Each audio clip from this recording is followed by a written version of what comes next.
Good morning friends. Last time हमने importance of pH देखी थी, तो जरा उसका थोड़ा रिवीजन कर ले कि भाई are plant and animal are pH sensitive. तो उसमें हमने देखा था कि भाई हमारी बॉडी के अंदर यानी कि प्लांट और एनिमल की बॉडी के अंदर जितने भी सारे बायोकेमिकल रिएक्शन होते हैं, वो सारे बायोकेमिकल रिएक्शन कौन सी पीएच रेंज के बिटवीन में होते हैं भाई? 7 to 7.8 पीएच की रेंज के बिटवीन में होते हैं। अगर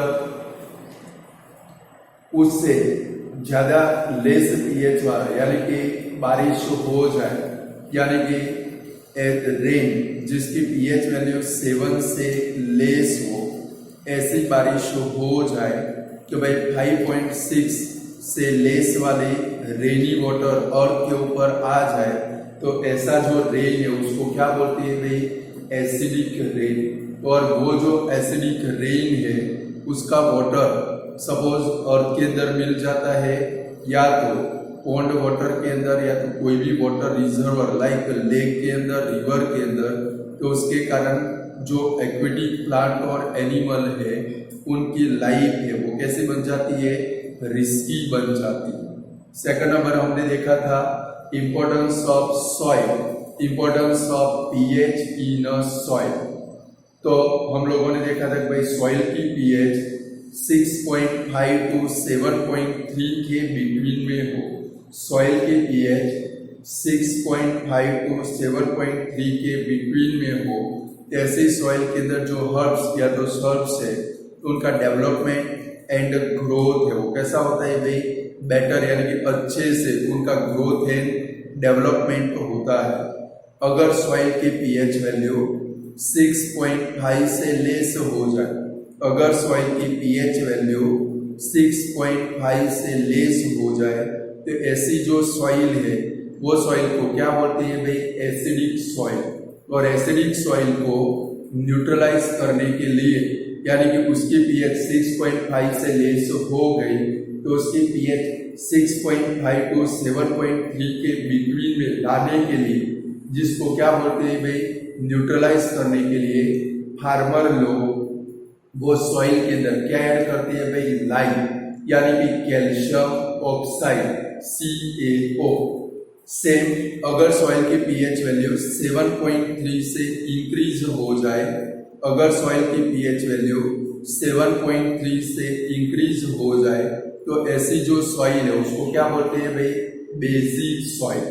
और बेसिक सॉइल को न्यूट्रलाइज करने के लिए फार्मर है वो क्या करते हैं? उसके अंदर जिप्सम, मैंने बोला था जिप्सम, जिसका केमिकल नेम कौन सा है भाई? Calcium sulphate. और केमिकल फॉर्मूला कौन सा? CaSO4 into 2H2O। तो भाई which is the chemical formula of gypsum? तो जिप्सम का केमिकल फॉर्मूला कौन सा student? CaSO4 into 2H2O। Clear? याद रखोगे, जिप्सम को ऐड करते हैं जिसके कारण सॉइल की पीएच वैल्यू फिर से किसके बिटवीन में आ जाती है भाई? 6.5 to 7.3 के बिटवीन में आ जाती है। ये दो शॉर्ट नोट हमने देखी थी।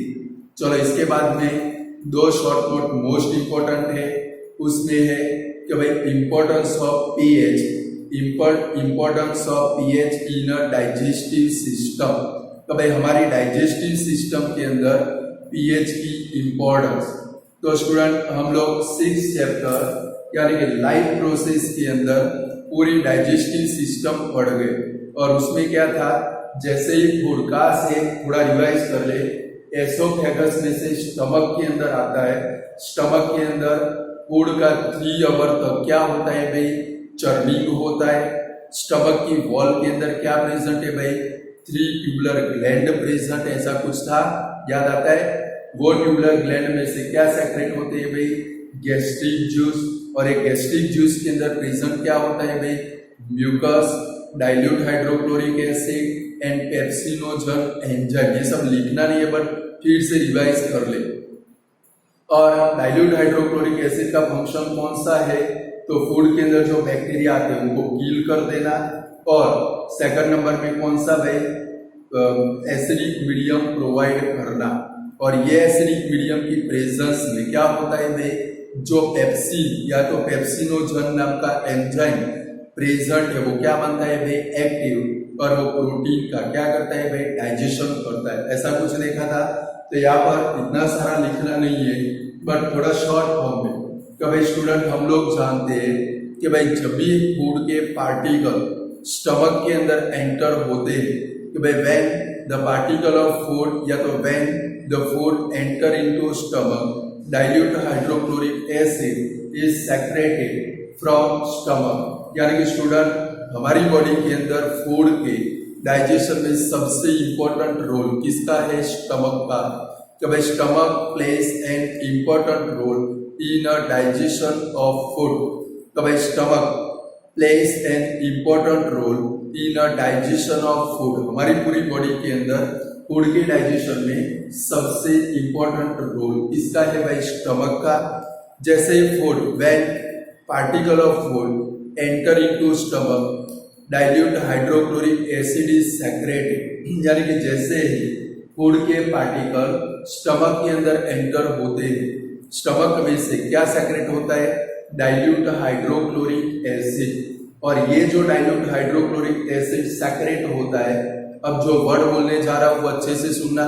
तो भाई डाइल्यूट हाइड्रोक्लोरिक एसिड सेक्रेट होता है जिसके कारण स्टमक की जो पीएच है, स्टमक की जो पीएच है वो 1 to 3 pH के बिटवीन में क्या होती है स्टूडेंट, मेंटेन होती है। तो भाई स्टमक की वॉल में से डाइल्यूट हाइड्रोक्लोरिक सेक्रेट होता है, डाइल्यूट हाइड्रोक्लोरिक एसिड सेक्रेट होता है, जिसके कारण स्टमक की जो पीएच है वो किसके बिटवीन में मेंटेन होती है, 1 to 3 pH के बिटवीन में मेंटेन होती है। और इतनी पीएच वैल्यू के कारण, इतनी पीएच वैल्यू के कारण जो पेप्सिन एंजाइम है वो एक्टिव बनता है। पेप्सिन एंजाइम है वो एक्टिव बनता है और फूड के अंदर जो प्रोटीन प्रेजेंट है उसका वो क्या करता है भाई, डाइजेशन करता है। Clear student. यानी कि फूड के डाइजेशन में सबसे इंपॉर्टेंट रोल किसका है भाई, स्टमक का। यानी कि वी नो दैट या तो stomach plays an important role, stomach plays an important role in a digestion of food। Food के डाइजेशन में सबसे इंपॉर्टेंट रोल किसका है, स्टमक का है। जैसे ही फूड स्टमक के अंदर एंटर होता है, स्टमक की वॉल में से क्या सेक्रेट होता है, डाइल्यूट हाइड्रोक्लोरिक एसिड। यानी कि when food enter into stomach dilute hydrochloric acid is secreted. जैसे ही फूड के पार्टिकल हमारे स्टमक के अंदर एंटर होते हैं, तुरंत स्टमक की वॉल में से क्या सेक्रेट होता है, डाइल्यूट हाइड्रोक्लोरिक एसिड। और ये डाइल्यूट हाइड्रोक्लोरिक एसिड के कारण स्टमक की जो पीएच वैल्यू है, स्टमक की जो पीएच वैल्यू है वो 1 से लेके 3 पीएच के बिटवीन में क्या होती है भाई, मेंटेन होती है। और इतनी पीएच वैल्यू के बिटवीन में, इतनी पीएच वैल्यू के बिटवीन में कौन सा एंजाइम, पेप्सिन एंजाइम एक्टिव होता है। पेप्सिन एंजाइम एक्टिव होता है और फूड का वहां पर क्या होता है भाई, प्रोटीन। फूड के अंदर जो कंपोनेंट प्रेजेंट है प्रोटीन, उसका क्या होता है भाई, डाइजेशन होता है। अब स्टूडेंट कुछ लोग हैं वो अपने फूड के अंदर, अच्छे से समझना, कुछ लोग हैं वो अपने फूड के अंदर एग, फिश और मीट का यूज करते हैं। कुछ लोग हैं वो अपने फूड के अंदर किसका यूज करते हैं भाई, जो नॉन वेजिटेरियन होते हैं वो लोग अपने फूड में जनरली किसका यूज करते हैं भाई, एग, फिश या तो मीट का यूज करते हैं। अब ये एग, फिश और मीट के अंदर लॉट ऑफ अमाउंट के अंदर क्या प्रेजेंट होता है, प्रोटीन प्रेजेंट होता है। यानी कि जब भी हम लोग ऐसे टाइप के फूड का यूज करें, जब भी हम लोग ऐसे टाइप के फूड का यूज करें, यानी कि मोर प्रोटीन को डाइजेस्ट करने के लिए कि भाई आप एग का यूज करो, फिश का यूज करो या मीट का यूज करो, उसमें मोर अमाउंट में प्रोटीन प्रेजेंट है और वो प्रोटीन के डाइजेशन के लिए किसकी जरूरत पड़ती है भाई, स्टमक की वॉल में से मोर एंड मोर अमाउंट के अंदर डाइल्यूट हाइड्रोक्लोरिक एसिड सेक्रेट होता है कि भाई फिश, एग, मीट, ये सारे फूड के अंदर क्या प्रेजेंट है भाई, प्रोटीन प्रेजेंट है। और ये प्रोटीन के डाइजेशन के लिए स्टमक की वॉल में से मोर एंड मोर अमाउंट के अंदर क्या सेक्रेट होता है स्टूडेंट, डाइल्यूट हाइड्रोक्लोरिक एसिड, जिसके कारण कभी कभी क्या होता है, हमें स्टमक की वॉल के अंदर पेन या तो इरिटेशन होता है, जिसके कारण कभी कभी हमें स्टमक की वॉल के अंदर क्या होता है, पेन या तो इरिटेशन। और जनरली इसको हम लोग कॉमन लैंग्वेज के अंदर क्या बोलते हैं, एसिडिटी बोलते हैं। क्या बोलते हैं भाई, एसिडिटी। नाम सुना है आपके घर के अंदर पापा, मम्मी, दादा, दादी कभी कभी ये वर्ड यूज करते हैं कि आज मुझे एसिडिटी हो गई है। तो एसिडिटी किसके कारण हो गई होगी, उन्होंने कोई ज्यादा प्रोटीन वाला फूड, ऐसा जरूरी नहीं है एग, फिश और मीट ही खाए, बट उन्होंने अपने जो वेज में प्रोटीन आता है ऐसे मोर प्रोटीन वाले सब्सटेंस का यूज किया होगा, जिसके कारण उनकी स्टमक की वॉल में से मोर अमाउंट के अंदर क्या सेक्रेट हुआ होगा, डाइल्यूट हाइड्रोक्लोरिक एसिड, और जिसके कारण उनकी स्टमक की वॉल के अंदर क्या होता होगा, पेन एंड इरिटेशन, जिसको हम लोग क्या बोलते हैं भाई, जिसको हम लोग क्या बोलते हैं स्टूडेंट, एसिडिटी बोलते हैं। कॉमन लैंग्वेज में इसको एसिडिटी बोलते हैं। अब ये एसिडिटी की रिमेडीज के लिए हम लोग क्या यूज करते हैं, एंटी एसिड सब्सटेंस। कौन से सब्सटेंस, ये ब्लैंक में आ सकता है तो भाई, the substance used to remedy acidity are called blank. तो भाई एसिडिटी की रिमेडीज के लिए जो सब्सटेंस यूज होते हैं, ऐसे सब्सटेंस को क्या बोलते हैं भाई, एंटी एसिड सब्सटेंस। क्या बोलते हैं भाई, एसिड के एंटी यानी कि विरोधी सब्सटेंस। और इसके अंदर एसिडिटी आपने नाम सुना हो, टीवी के अंदर ऐड आती है, इनोऑन एसिडिटी गॉन आती है, इनोऑन एसिडिटी गॉन, यानी कि एसिडिटी की रिमेडीज के लिए हम लोग कौन से सब्सटेंस यूज करते हैं स्टूडेंट, एंटी एसिड सब्सटेंस। और जनरली इसके अंदर हम लोग क्या लेते हैं भाई, बेकिंग सोडा। क्या लेते हैं भाई स्टूडेंट, जिसको हम लोग क्या बोलते हैं भाई, सोडियम बाइकार्बोनेट। और इसका केमिकल फॉर्मूला कौन सा है, NaHCO3। याद रखना है खास, कभी from given following blank is anti acid substance. Anti acid substance कौन सा, बेकिंग सोडा। उसका जैसे आपका घर पे नाम होता है टेनियन, मेनियन, पप्पून, गप्पून, बराबर, ऐसे इसका पेट नेम है बेकिंग सोडा। और केमिकल नेम कौन सा है उसका, सोडियम बाइकार्बोनेट। और केमिकल फॉर्मूला कौन सा, NaHCO3। या तो दूसरे जो सब्सटेंस है जिसको बोलते हैं मिल्क ऑफ मैग्नीशिया,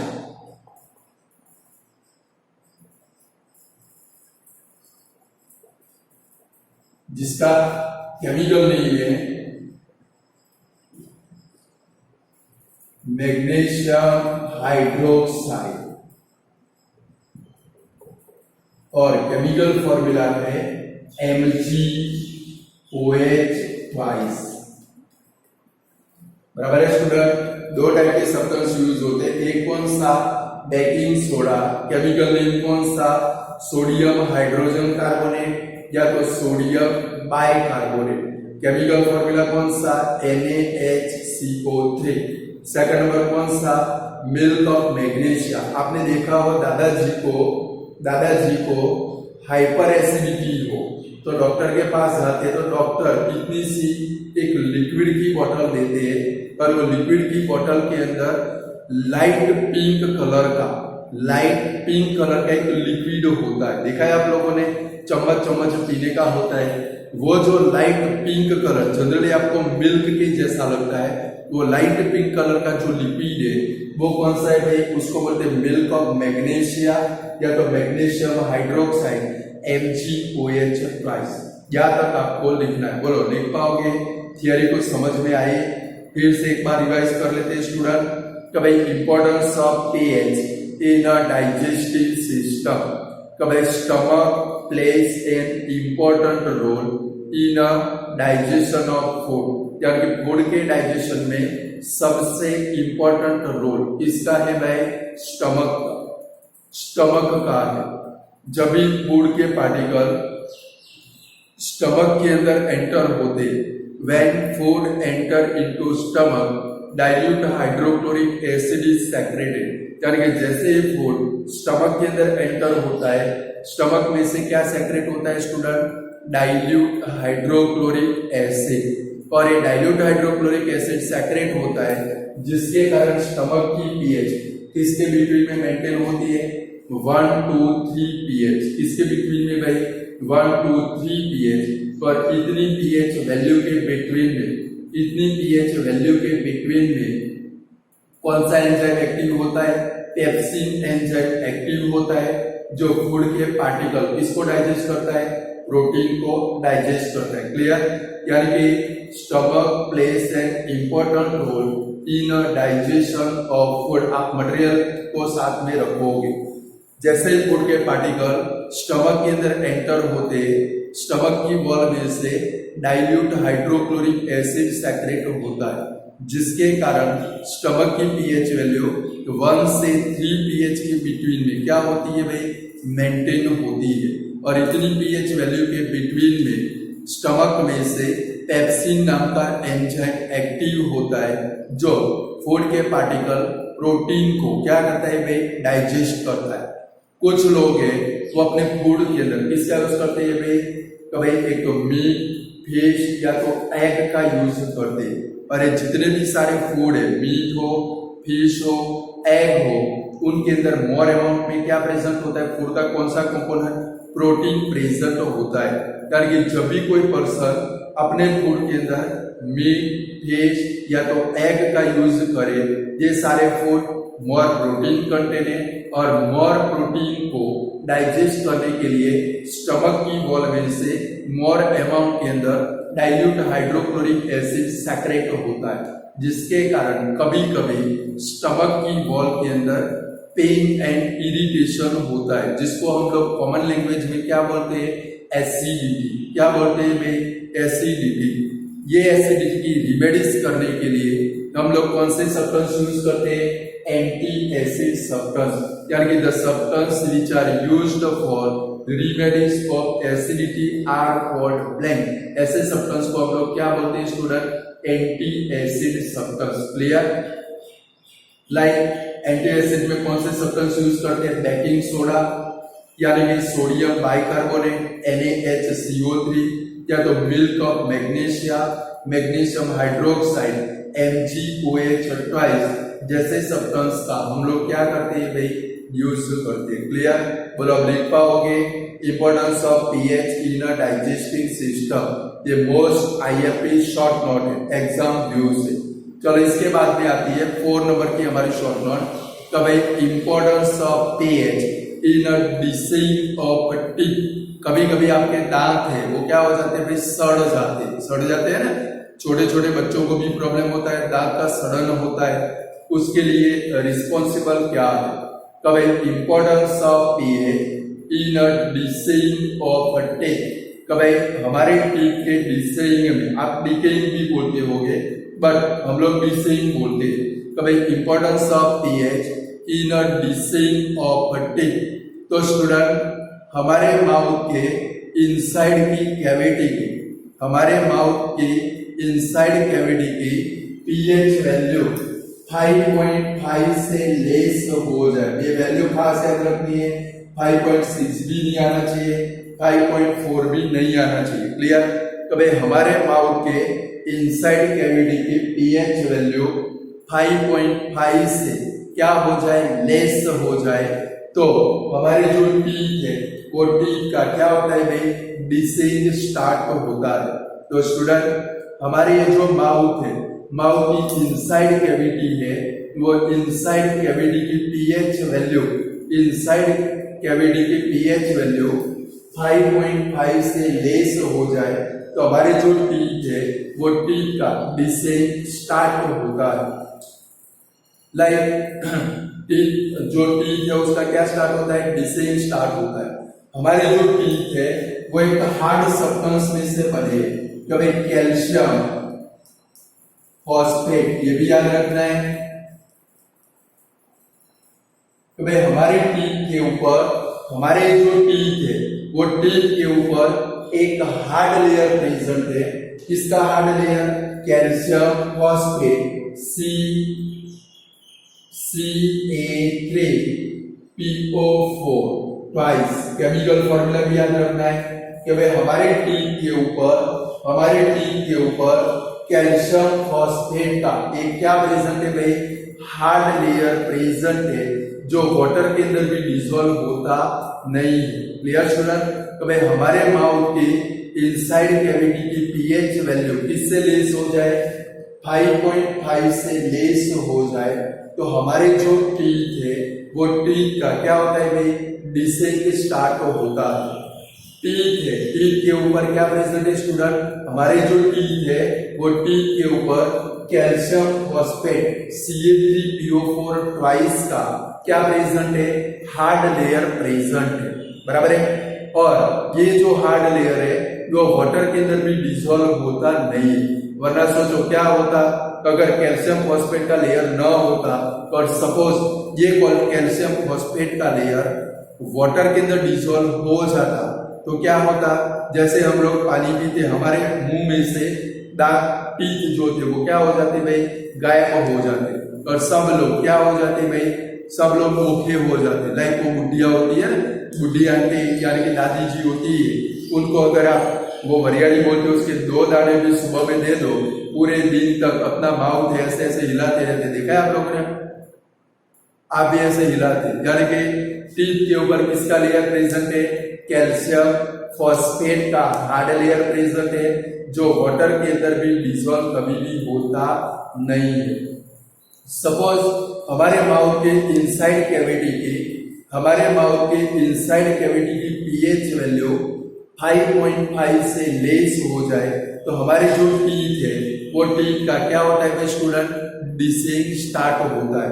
कि भाई हमारे माउथ के इनसाइड कैविटी की पीएच वैल्यू 5.5 से लेस हो जाए, तो हमारे जो टीथ है उसका डिसेंट क्या होता है भाई, स्टार्ट होता है। उसका मेन कॉज है, कभी कभी आप लोग क्या करते हो भाई, रात को सोने से पहले आइसक्रीम खाते हो, दूध पीते हो, या तो खाना खाने के बाद हम लोग अपने टीथ कभी भी साफ करते नहीं है, क्लीन करते नहीं है, यानी कि मोर शुगर वाले सब्सटेंस यूज करें, खाने से पहले आइसक्रीम खाई हो, या तो सोने से पहले आइसक्रीम खाई हो, सोने से पहले आपने दूध पिया हो, या तो खाने के बाद अपने टीथ अच्छे से क्लीन न किए हो, तो वहां पर क्या होता है स्टूडेंट के पूरी नाइट के अंदर जो फूड के पार्टिकल या तो आपने जो शुगर वाले सब्सटेंस यूज किए थे हमारी माउथ कैविटी के अंदर, उसका डीकम्पोजिशन होता है। कि भाई शुगर के पार्टिकल या तो जो फूड के पार्टिकल आपके टीथ के अंदर भरे पड़े फंसे पड़े हैं, उसका क्या होता है भाई, डिसेंट यानी कि डीकम्पोजिशन होता है। और वो डीकम्पोजिशन हो जाने के कारण माउथ कैविटी है उसके इनसाइड की पीएच वैल्यू क्या हो जाती है भाई, 5.5 से लेस हो जाती है। और इसके कारण जो टीथ है वो टीथ का क्या स्टार्ट होता है भाई, डिसेंट स्टार्ट होता है। क्लियर? तो इसको रोकने के लिए, इसकी रिमेडीज के लिए हमें क्या करनी चाहिए भाई, अच्छी हैबिट डालनी चाहिए। कि भाई इसकी रिमेडीज के लिए हमें क्या करनी चाहिए भाई, अच्छी हैबिट डालनी चाहिए। फूड यानी कि खाना खाने के बाद तुरंत ओनली ब्रश से, जिस ब्रश के ऊपर आप टूथपेस्ट या तो पाउडर लगाते हो वो लगाए बगैर खाना खाने के बाद अपने जो टीथ है उसको क्या कर देने है भाई, क्लीन कर देने। स्टूडेंट मॉर्निंग में उठकर हम लोग जो टूथपेस्ट या तो पाउडर यूज करते हैं, अभी ये तो टूथपेस्ट आई लास्ट 10 साल में, उससे पहले कोलगेट पाउडर का यूज होता था। जब लगभग 15 साल पहले ये टूथपेस्ट मार्केट के अंदर अवेलेबल नहीं थी, उस टाइम के अंदर क्या अवेलेबल था भाई? कोलगेट पाउडर डब्बा आता था, वो डब्बे में से पाउडर निकालो और ब्रश के ऊपर ले लेकर अपने टीथ को क्या कर दो भाई? क्लीन कर दो। यानी कि ऐसा कोलगेट पाउडर आता था। दूसरा भी एक पाउडर आता था बंदर छाप काला दंत मंजन, अभी भी मार्केट के अंदर मिलता है। बंदर छाप काला दंत मंजन लगा, सुबह सुबह में बहुत सारे लोग बूढ़े लोग लगाते थे कि भाई बंदर छाप काला दंत मंजन लगाए तो कंप्लीट किसके जैसे लगते थे? बंदर के जैसे, क्योंकि अंदर माउथ की इनसाइड कैविटी कैसी हो जाती थी? ब्लैक कलर की। यानी कि ये पाउडर यानी कि टीथ को क्लीन करने के लिए हम लोग जो पाउडर यूज करते, कोलगेट पाउडर या तो कोई भी टाइप का पाउडर, या तो हम लोग जो टूथपेस्ट यूज करते, उनका जो नेचर होता है स्टूडेंट, वो बेसिक नेचर होता है। कौन सा होता है भाई? Basic nature. याद करो, माउथ के इनसाइड की कैविटी कितनी हो गई? शुगर या फूड के पार्टिकल के डीकम्पोजिशन से 5.5 से लेस हो गई, और 7 से पीएच वैल्यू लेस हो तो उसको क्या बोलते हैं भाई? एसिडिक बोलते हैं। यानी कि हमारे इनसाइड माउथ की कैविटी की पीएच वैल्यू 5.5 से लेस हो गई, मीन्स वो एसिडिक बन गए। सुबह में उठकर हम लोग क्या करते हैं भाई? ब्रश करते हैं। क्या करते हैं भाई? ब्रश। वो टूथपेस्ट से ब्रश करे तो टूथपेस्ट या तो जो पाउडर है उसका नेचर है वो कौन सा नेचर है? Basic nature. कौन सा नेचर है? Basic nature. तो एसिड और बेस आपकी माउथ कैविटी के अंदर दोनों क्या हो गए भाई? मिक्स हो गए, और मिक्स हो गए तो उनका क्या होगा भाई? Neutralisation reaction. याद करो, reaction of acid with base, वो रिएक्शन को क्या बोलते हैं? Neutralisation reaction. यानी कि when acid react with base, salt and water are formed, this reaction are called neutralization reaction। यानी कि टूथपेस्ट या तो कोलगेट पाउडर की मदद से हम लोग ब्रश करें तो हमारे माउथ के अंदर क्या हो जाता है भाई? न्यूट्रलाइजेशन रिएक्शन, और एसिड की जो इफेक्ट है वो क्या हो जाती है भाई? रिमूव हो जाती है। बोलो, अब लिख पाओगे तो भाई importance of pH in decaying of teeth, importance of pH in a decaying of teeth. तो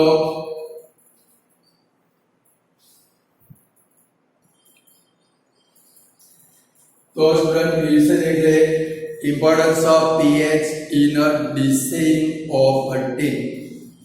तो हमारे माउथ के इनसाइड कैविटी की वैल्यू, पीएच वैल्यू, हमारे माउथ के इनसाइड कैविटी की पीएच वैल्यू 5.5 से लेस हो जाए तो हमारे जो टीथ है वो टीथ का क्या स्टार्ट होता है स्टूडेंट?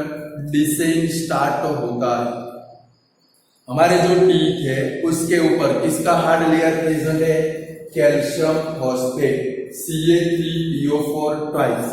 तो भाई हमारे जो टीथ है, खास याद रखना है, हमारे जो टीथ है वो टीथ के ऊपर किसका हार्ड लेयर प्रेजेंट है? तो टीथ के ऊपर कैल्शियम फॉस्फेट Ca3PO4 ट्वाइस का हार्ड लेयर प्रेजेंट है, जो कभी भी तो वाटर के अंदर डिसॉल्व होता नहीं। यानी कि स्टूडेंट, कुछ लोग क्या करते हैं, जब भी अपनी शादी हो, बराबर, शादी के पहले अपने जो टीथ है वो डॉक्टर के पास जाके साफ करवाते, क्लीन करवाते, और जनरली वो डेंटिस्ट के पास जाकर आप अपने टीथ साफ करवाओगे तो वो क्या करेगा? डाइल्यूट हाइड्रोक्लोरिक एसिड से आपके जो टीथ है वो क्लीन कर देगा। यानी कि डाइल्यूट हाइड्रोक्लोरिक एसिड से आपके टीथ क्लीन करेगा तो उससे क्या होगा? ये जो कैल्शियम फॉस्फेट का लेयर है थोड़ा थोड़ा क्या होगा भाई? ब्रोकन डाउन होगा। उस टाइम के ऊपर आपकी टीथ है एकदम neat and clean white colour के अपीयर हो गए, बट थोड़े समय के बाद 1, 2 या 3 साल के बाद धीरे धीरे करके वो पाउडर फॉर्म में आपकी टीथ टूटते जाएंगे। यानी कि क्या हो जाएगा? सीधा डिसेइंग हो जाएगा।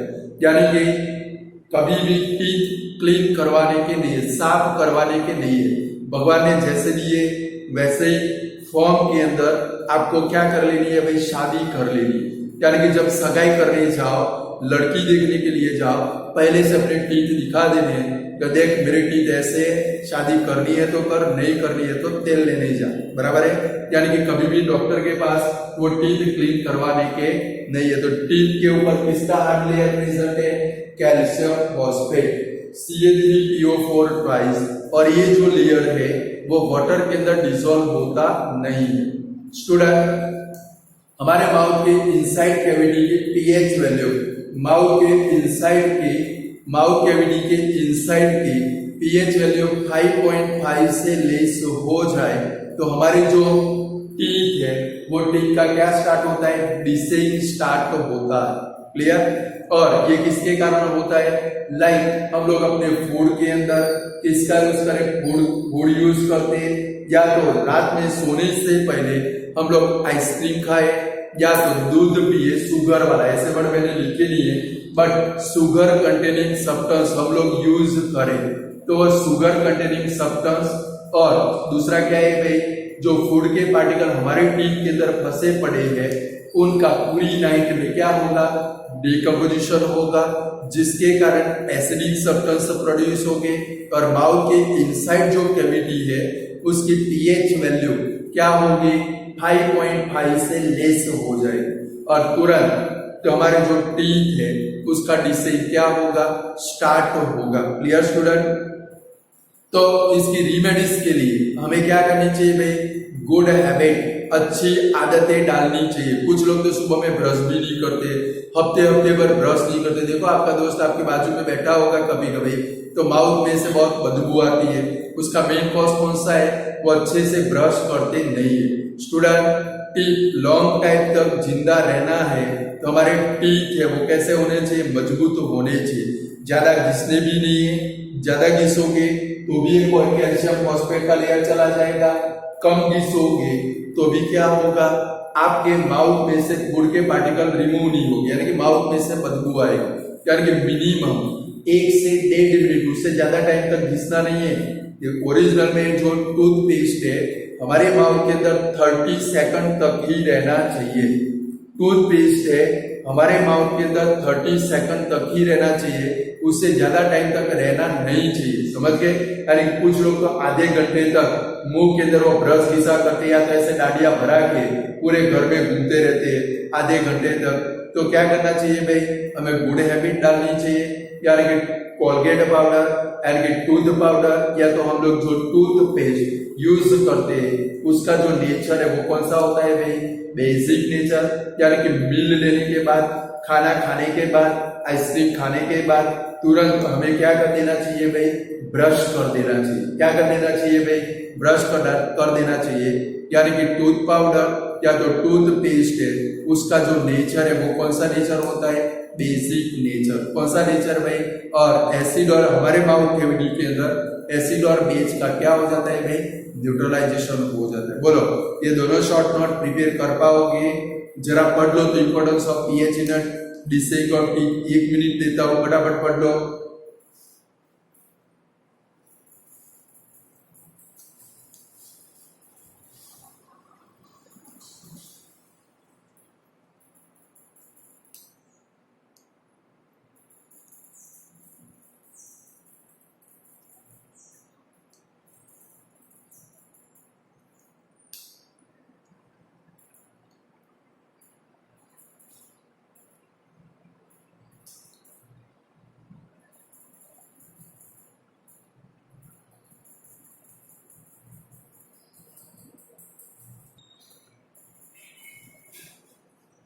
चलो स्टूडेंट पढ़ लिया।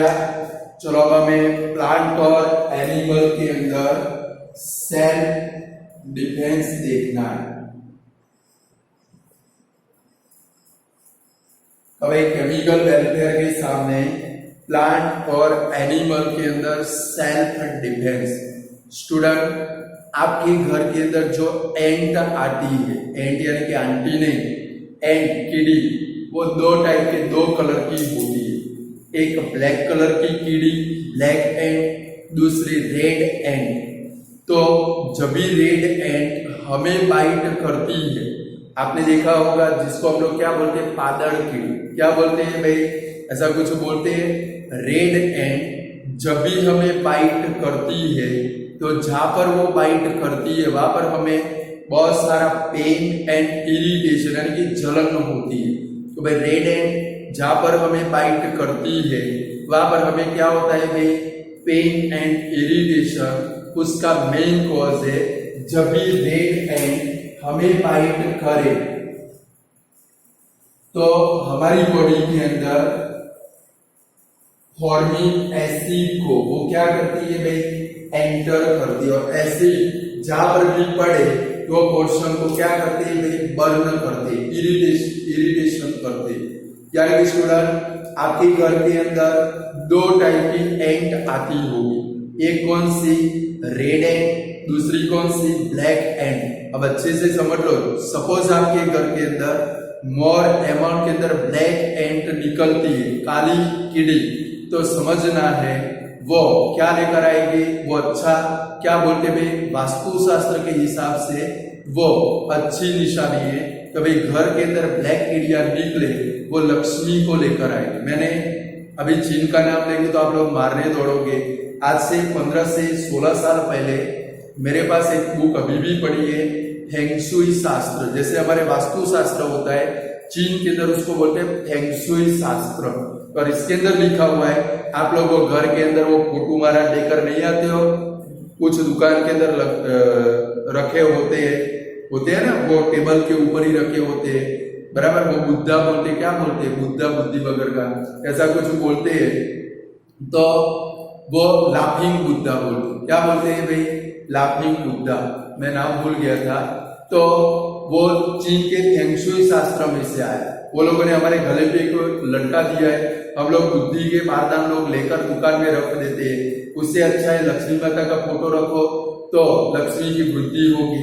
तो उसके अंदर लिखा था कि भाई ब्लैक एंट घर के अंदर निकले वो अच्छी निशानी है, वो लक्ष्मी लेकर आती है। क्या लेकर आती है भाई, लक्ष्मी लेकर। बट जो रेड एंट निकलती है वो खतरे की निशानी है, क्योंकि छोटा बच्चा खेलता होगा उसको बाइट करेगी, या तो आपको भी शर्ट पहना, आपने शर्ट के ऊपर चढ़ गई है तो क्या होगा, शर्ट पहनोगे तो पूरी बॉडी के ऊपर वो क्या भरेगी, चटके भरेगी। क्या भरेगी भाई, चटके। और जब भी वो हमें बाइट करती है तो उसके अंदर वो हमारी बॉडी के अंदर क्या एंटर करती है भाई, फॉर्मिक एसिड। ये सारे वर्ड याद रखने कि भाई रेड एंट जब भी हमें बाइट करेगी हमारी बॉडी के अंदर क्या एंटर करेगी, फॉर्मिक एसिड। और इसके कारण जहां पर बाइट करती है वहां पर हमें क्या होता है भाई, पेन एंड इरिटेशन होता है। सेम स्टूडेंट आपने हनी बी का नाम सुना होगा, મધમાખી કહેવાય। ઓછું કહેવાય ભાઈ, જે ગામડાના લોકો હશે એમને ખબર હશે, ત્યારે કે મધમાખી કહેવાય। जनरली ये मधमाखी बाइट करती है, उसकी जगह भी लगभग 99% फिक्स ही होती है कि भाई आप कहीं पर से निकले, मधमक्खियों का पूरा क्या उड़ रहा है भाई, झुंड उड़ रहा है, और एकाध मधमक्खी आकर आपको बाइट करेगी। जनरली वो किधर बाइट करती है, ये हमारी आंख के नजदीक में बाइट करती है। और जब भी वो बाइट करती है हमारी आंख है थोड़ी समय के बाद स्वर्ण हो जाती है, आंख में से डोला बन जाता है, बटाका बन जाता है। क्या बन जाता है भाई, उसका मेन कॉज है जब भी ये हनी बी हमें बाइट करेगी वो हमारी बॉडी के अंदर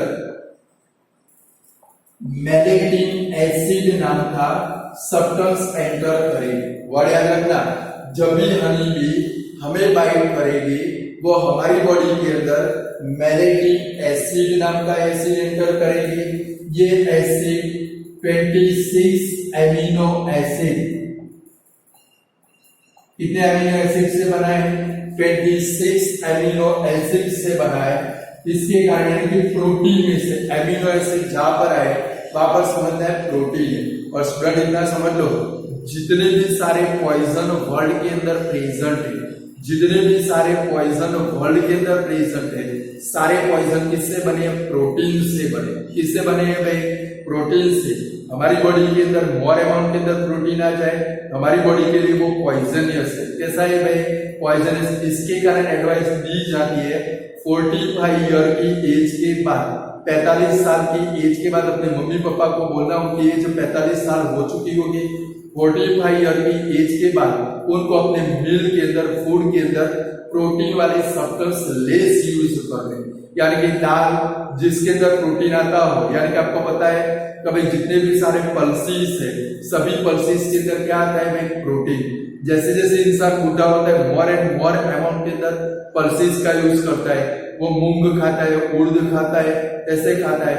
बट 45 ईयर के बाद हमारी बॉडी में अपने आप प्रोटीन का सिंथेसिस होता ही रहता है, ऐसे सप्लीमेंट्स की जरूरत नहीं है। यानी कि वो मोर प्रोटीन का यूज करेंगे तो उनकी बॉडी के लिए वो कैसा बनता है भाई, पॉइजनस, हानिकारक बनता है। इसलिए अपने मम्मी पापा को बोलना है कि मैं एडवाइस नहीं दे रहा हूँ, मुझे डॉक्टर ने एडवाइस दी थी इसलिए आपको बोल रहा हूँ, बराबर है।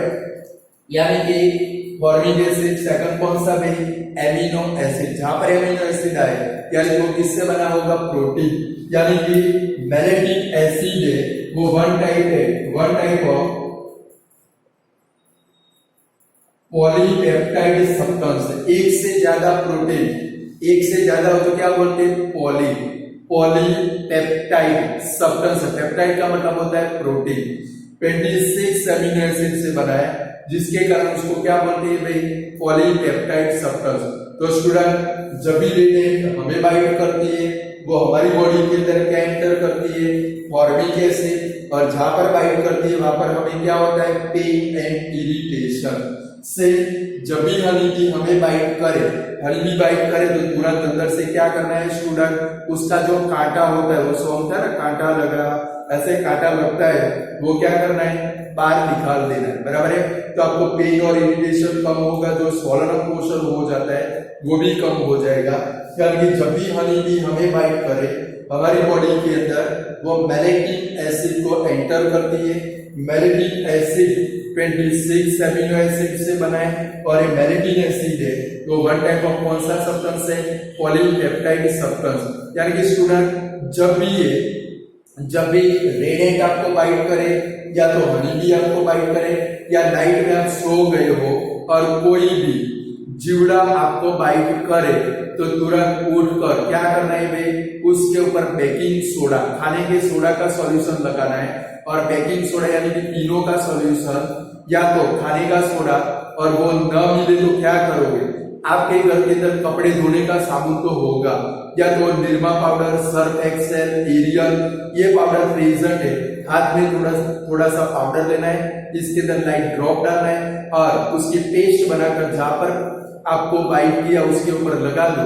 यानी वो बेसिक सब्सटेंस है। कौन सा सब्सटेंस है, बेसिक सब्सटेंस। या तो निरमा, कोई भी साबुन के ऊपर, कपड़े धोए हुए साबुन के ऊपर ऐसे उंगली चलाओगे तो भी उसके ऊपर से लेयर आ जाता है, तो लेयर वो क्या करोगे, जहां पर हनी बी ने या तो ऐसे कोई भी जीव ने बाइट किया उसके ऊपर लगा दो, तो तुरंत क्या होगा, आपने जो सॉप लगाया उसके अंदर क्या प्रेजेंट है, उसके अंदर वो बेसिक सब्सटेंस है, और आपकी बॉडी के अंदर जो एंटर हुआ वो कौन सा सब्सटेंस है, एसिडिक सब्सटेंस है। दोनों के बीच में क्या होगा, न्यूट्रलाइजेशन रिएक्शन। क्या होगा भाई, न्यूट्रलाइजेशन रिएक्शन, जिसके कारण तुरंत क्या हो जाएगा भाई, जो स्वॉलन अप होता है, जो आपको पेन और इरिटेशन होता है, जहां पर सुजान हो जाती है, वो क्या होगी भाई, कम हो जाएगी। Clear student.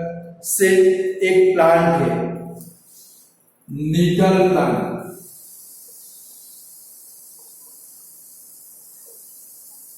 नीटल की जो लीव्स होती है, ये लीव्स के अंदर स्टिंगिंग हेयर प्रेजेंट है।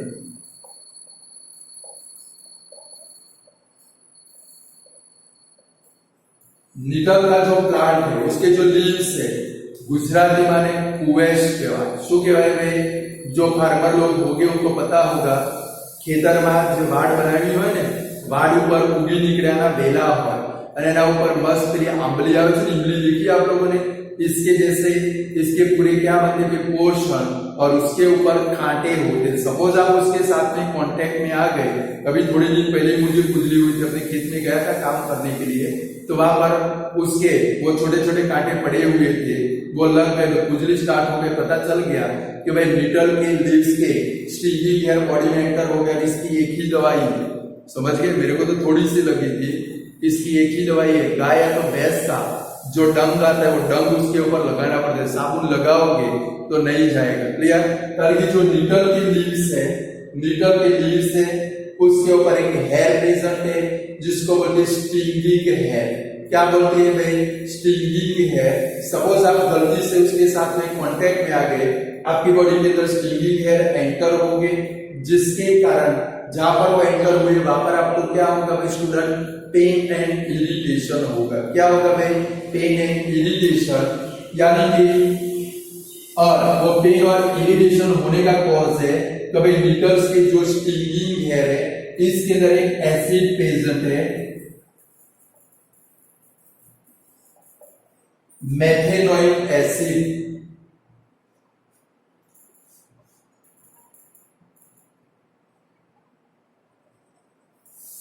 मेथेनोइक एसिड प्रेजेंट है। कौन सा एसिड? देखो हनी भी बाइट करती है तो कौन सा एसिड प्रेजेंट है? मेलेटिन एसिड। सेम जब नीडल के लिए हमें टच हो जाए, हमें हमारी बॉडी के अंदर पेन और इरिटेशन होता है, उसके अंदर कौन सा एसिड प्रेजेंट है? Methanoic acid. कौन सा एसिड भाई? मेथेनोइक एसिड प्रेजेंट है, जिसके कारण हमें क्या होता है भाई? Pain and irritation. But student ये जो नेचर है ना, हमारा जो नेचर है वो क्या करता है भाई? इसके लिए कभी कभी क्या करता है भाई? नेचुरल न्यूट्रलाइजेशन सिस्टम देता है। पीछे का पेज घुमा कर देखोगे टेक्स्ट बुक में, वहां पर मस्त ब्लॉक के अंदर दिया है। ये जो नीडल है वो नीडल हर्बेसियस ग्रुप का प्लांट है। नीडल आपके घर में वो शू फ्लावर होता है जिसको बोलते हैं जासूद। क्या बोलते हैं भाई? जासूद। वो हर्बेसियस ग्रुप का प्लांट है। सेम कॉटन का जो प्लांट होता है वो भी हर्बेसियस ग्रुप का प्लांट है। सेम ये नीडल से वो नीडल कौन सा प्लांट है भाई? हर्बेसियम ग्रुप का। अंडरलाइन करोगे, हर्बेसियम ग्रुप का प्लांट है। और जनरली आपका जो घर है वहां पर ये प्लांट क्या होते हैं भाई? ग्रो होते हैं, यानी कि इसका नेटिव है वो क्या है भाई? जंगल के अंदर है। कहां पर है भाई? ये वाइल्ड प्लांट है, जंगली प्लांट है। कौन सा प्लांट है? आप भी जंगली, वो आता है सॉन्ग, मैं शराबी मेरा दोस्त, शराबी मेरा पाप भी शराबी। सेम ये प्लांट भी कैसे भाई? मैं जंगली, ये प्लांट जंगली। ऐसे ये सारे नीडल के जो प्लांट्स है उनका नेटिव है वो कहां पर है भाई? वाइल्ड प्लांट है, जंगली प्लांट है। और इसके अंदर क्या प्रेजेंट होते हैं? Stinging hair. वो स्टिंगिंग हेयर के अंदर क्या प्रेजेंट है भाई? Methanoic acid. आप जंगल के अंदर गए, अपने घर पे गए और वहां पर गलती से स्टिंगिंग हेयर वाला नीडल लीव्स के प्लांट आपको टच हो गए, आपको खुजली स्टार्ट हो गई, तो चिंता करने की जरूरत नहीं है। इसके बाजू में ही एक दूसरे टाइप के प्लांट नेचुरली प्रेजेंट होते हैं। नेचुरली प्लांट प्रेजेंट होते हैं वो प्लांट के नियरेस्ट में, वो प्लांट को बोलते हैं डॉग प्लांट। क्या बोलते हैं स्टूडेंट? याद रखते हैं। और एक डॉग प्लांट के लीव्स को जहां पर एक नीडल के हमें क्या लगे भाई? नीडल के स्टिंगिंग हेयर हमारी बॉडी के अंदर एंटर हुए, उसके ऊपर लगाएंगे तो पेन और इरिटेशन रिलीज हो जाएगा। तो स्टूडेंट आप बताओ ये जो डॉग प्लांट है उसका नेचर है वो कौन सा नेचर होगा? एसिडिक नेचर होगा कि बेसिक नेचर? सोचो, नीडल लीव्स का नेचर कौन सा है? नीडल लीव्स में कौन सा एसिड प्रेजेंट है? Methanoic acid. तो नीडल लीव्स का नेचर मेथेनोइक एसिड यानी एसिडिक है। तो डॉग प्लांट को लगाएंगे, इसका नेचर कौन सा होगा? Basic nature. कौन सा होगा? कभी जाकर एसिड और बेस के बिटवीन में क्या होगा भाई? न्यूट्रलाइजेशन रिएक्शन, और कभी जाकर इसकी क्या हो पाएगी? रेमेडीज हो पाएगी। Clear student? आज इतना रखते, कल हम लोग आगे देखेंगे।